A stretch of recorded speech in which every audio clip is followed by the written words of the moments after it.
Hi, I'm Kevin McPartland, Head of Market Structure and Technology Research at Coalition Greenwich. I'm excited to be here today in the content studio at the New York Stock Exchange with Chris Edmonds. How are you? I'm very well. Welcome to the New York Stock Exchange, and thanks for having me on the show. Never stops being exciting to come here. I've been coming here really since my career started in the 90s. So yeah, always excited to be back. Chris is the president of Fixed Income and Data Services at ICE, which covers a lot. So it's great. We get to talk about a lot of different things today. We have a big catalog, and I'm happy to share as much as you allow me to. Great. So let's start off with some of the hot topics in the industry now.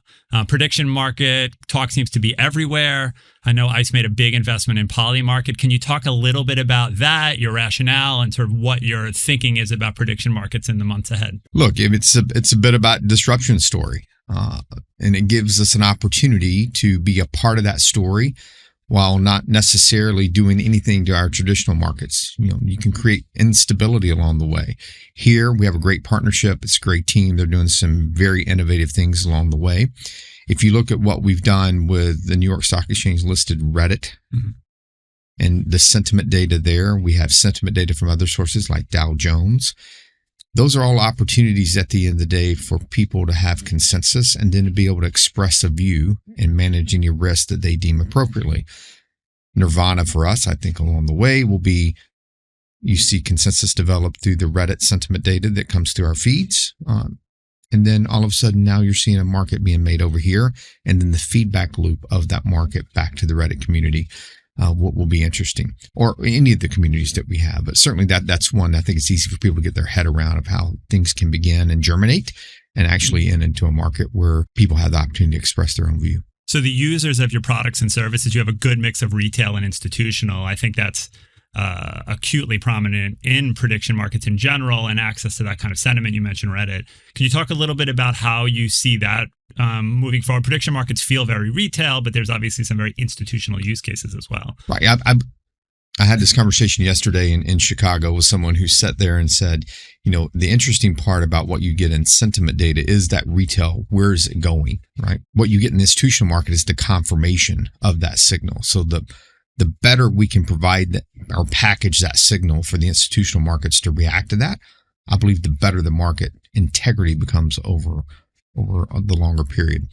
So yes, I agree with you. It has been very retail focused in that, because that's how those products were originally envisioned. Now there's a much wider, you could say the same thing about crypto. If you look at the opportunity where it was a very retail oriented transaction, very individuals, cab drivers and all this, they're all trading crypto, things like that. And now where's the conversation gone? Now the conversation is, how does it become an institutional product? How do I put it in there? I don't know that we're going to see anything necessarily different here, but it's how those two work together and collaborate to make a more seamless overall experience. How has sentiment data changed? That's been part of the conversation for the better part of a decade, when Reddit was very focused on Twitter in the early days, but it's changed a lot. So where do you see that going, and what have you built out here? I think it's become more standard as technology has evolved. Our ability to actually make sense from all the noise that's out there.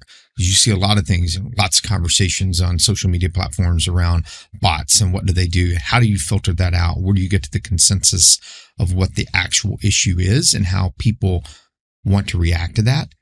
I believe we're getting better because technology has gotten better for us to be able to process, because you're talking about massive reams of data at the end of the day that people have to figure out how to ingest, profile, and react to. It's better now than it was before. And so for us, it's really about how we package that and deliver it in an efficient manner. And I have to imagine AI has played a part in that transformation, because that's what AI does, right? It processes massive amounts of unstructured data. We have a long history here of taking unstructured data sets and putting those into a structured product that you can then use. Same way with AI. I would agree with you wholeheartedly. It is helping us get to that point.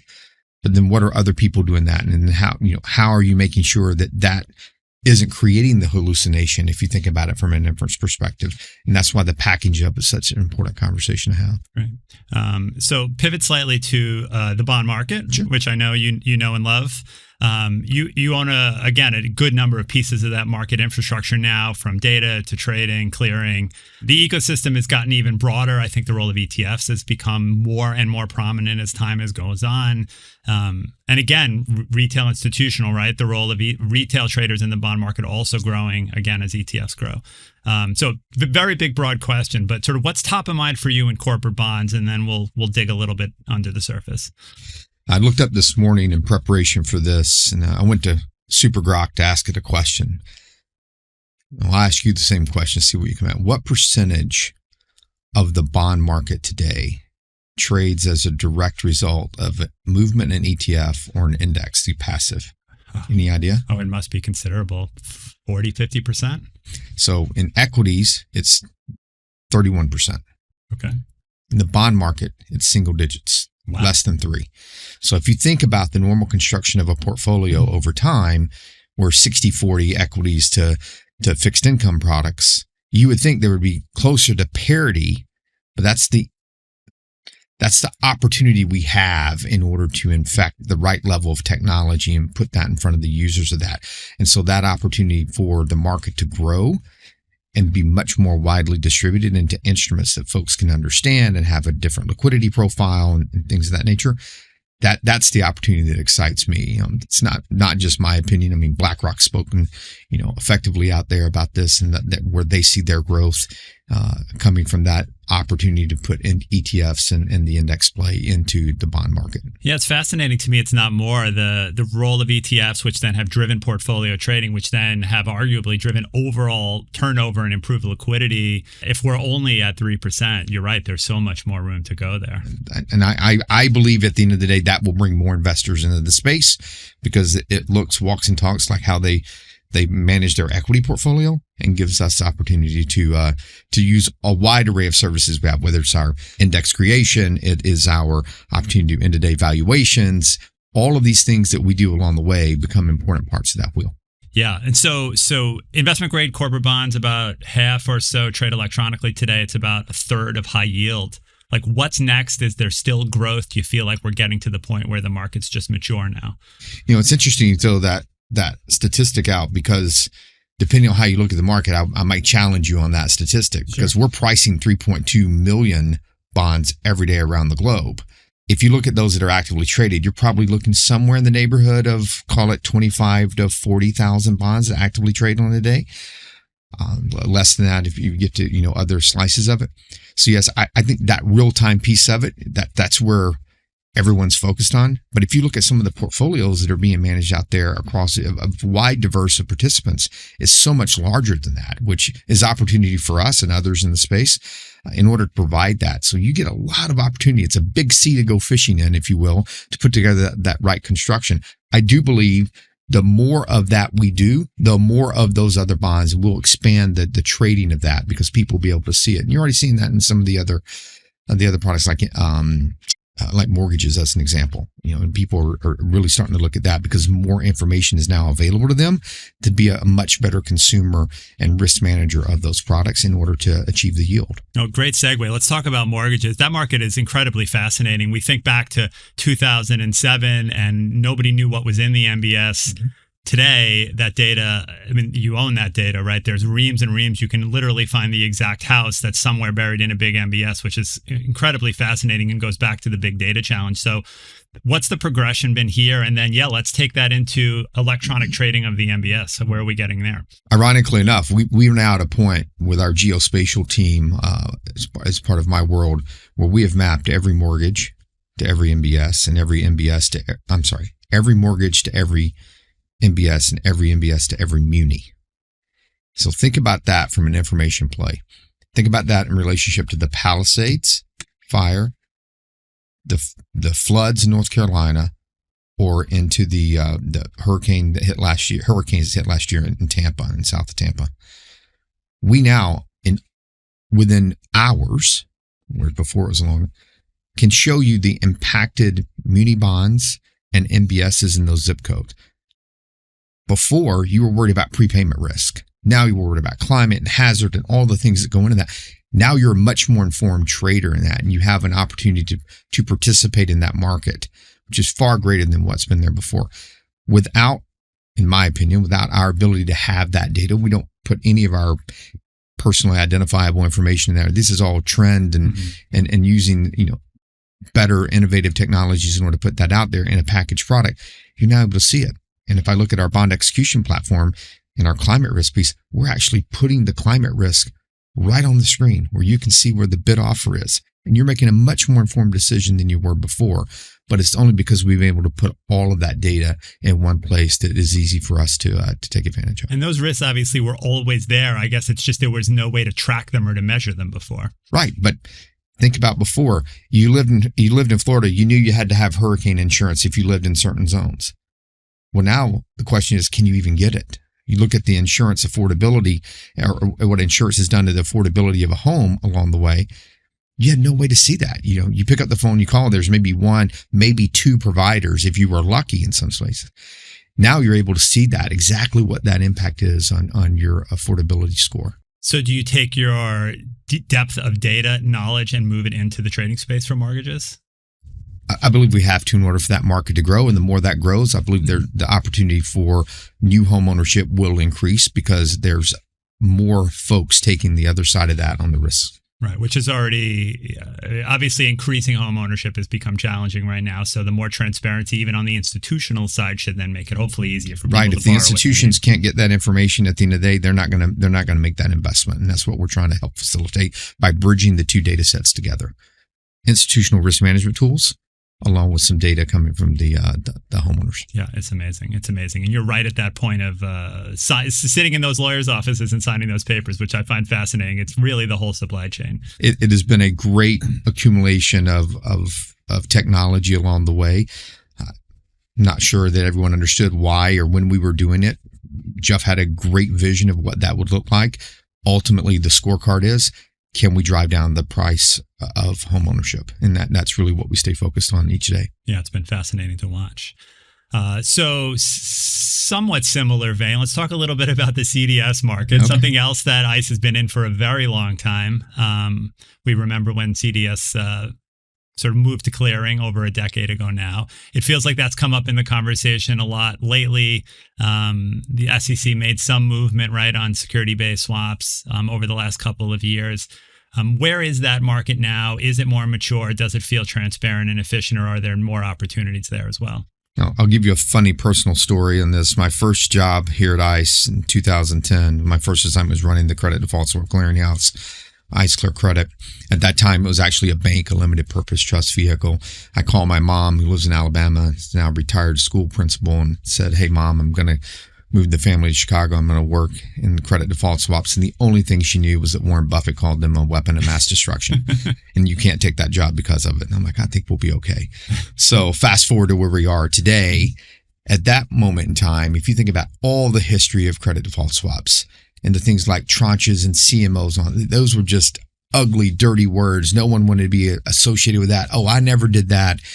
Complete disclaimers around what I did or didn't do. And what we're seeing now, because of what's happened with central clearing, what's happened with the ability to take that information, is those products are actually making a bigger comeback. And the interest in those products. So I think there's a long runway for us to continue to apply the very sound risk management techniques that central clearing provided, and in order to capture other parts of that market in a manner much, much different than what was done before the great financial crisis. And that's the exciting part of it. It is. And you can see futures coming into that ecosystem perhaps as well. That's a bigger distribution pool to see where people want to take that. But the more we distribute that risk, the less risky it becomes over time. We'll find where those points are. People make their own decisions about how they want to allocate risk funds against that. But certainly everything we can do to expand the base of users is better for the market overall, and that's what we strive to do every day. Hopefully, you told your mom you were here to reduce the risk and to manage the risk. I tried to explain to her what compression meant and and what a multilateral netting facility would be, and you can certain ways you can do that. I had lost her there, that's so right. Hopefully I've got gotten better at that over time. Yes, you've certainly helped make the market more efficient there. So in that vein, our new clearing conversation is Treasuries and repo. Yeah. Obviously, ICE has sort of put itself forward to be part of that market and to help clear there. Can you talk a little bit about where we are? There's definitely been some debate as to what the next steps are as the administration has changed. Certainly a big priority for the previous administration. Don't see any path of the mandate being eliminated. Will we see maybe some opportunity for the timeframes to be adjusted for the market to be able to digest at the proper time? Probably. That's happened in every part of legislation like that. Even happened when Dodd-Frank came out, and we had to move timelines around in order for preparation to be equal. For us, every time there's been a catalyst for driven by a regulatory change, where we have a specialty to that, we tend to respond pretty well. We look forward to the opportunity to compete in that space. I don't believe without the regulatory catalyst that we would have made the decision to enter that. But if you look at our portfolio that we have now across CDS, across what we're doing in fixed income, we're much better prepared to provide a quality service that is robust, capital efficient to the marketplace because of that regulatory change that's requiring it. And for the first time in quite some time, there'll be choice. And customers will ultimately make that decision along the way, and we look forward to making our case. And what do you think customers should look at when they make that decision when the time comes? So certainly their ability to access the market, I think, will be most important. Their ability to access the market on their terms versus terms that are being dictated to them because they're part of a particular client base somewhere. They will have much greater freedom in the solution that we put forward than what others have provided over the years. And we'll see where other changes from our competitors in the space will make. That'll be the fun part of it. Historically, ICE has done pretty well each and every time we see these regulatory catalysts change, and we look forward to making our case. Do you feel like once all is said and done and we're implemented, will this provide some of the positive influence that we've seen as we cleared CDS and IRS in the past? Like, will it sort of add liquidity, add transparency, increase electronic trading? I believe yes on all of the above, but let me tell you, it's not because of what I believe. It's the way the movie's played out. Every single asset class that has come across this way, we've seen those asset class grow. So you may make less per transaction, but you do incredibly more transactions along the way, which creates a lot of opportunity. There's no argument I have heard yet, and I'm willing to hear one from you today, of why this movie will be different than any other chapter that we've seen so far. Yeah, no, I agree. And in this case, we are talking about, right, one of the deepest and most liquid markets in the entire world. Why should it not grow even more if we improve the infrastructure? Well, the only way I can see it not growing more is if the U.S. pays off all its debt. And so if you want to make a wager, maybe we can get Polymarket to make a wager when we're going to be debt free in the U.S. and have surpluses being kicked around. But I don't see that happening. Ironically enough, we do have one stress test in our CDS clearinghouse that you may find interesting, that assumes what happens to the clearinghouse if all of the debt on every bond that we have CDS listed on is paid off on the same day. Wow. Crazy that you would ever think about that, but it is a testament to how robust we went in both directions. You can assume everyone's going to default, or you can assume that everyone completely paid everything off. You need to have both ends of our bill in order to have that right picture. Well, we've all learned over the last 20 years to never say never to almost anything.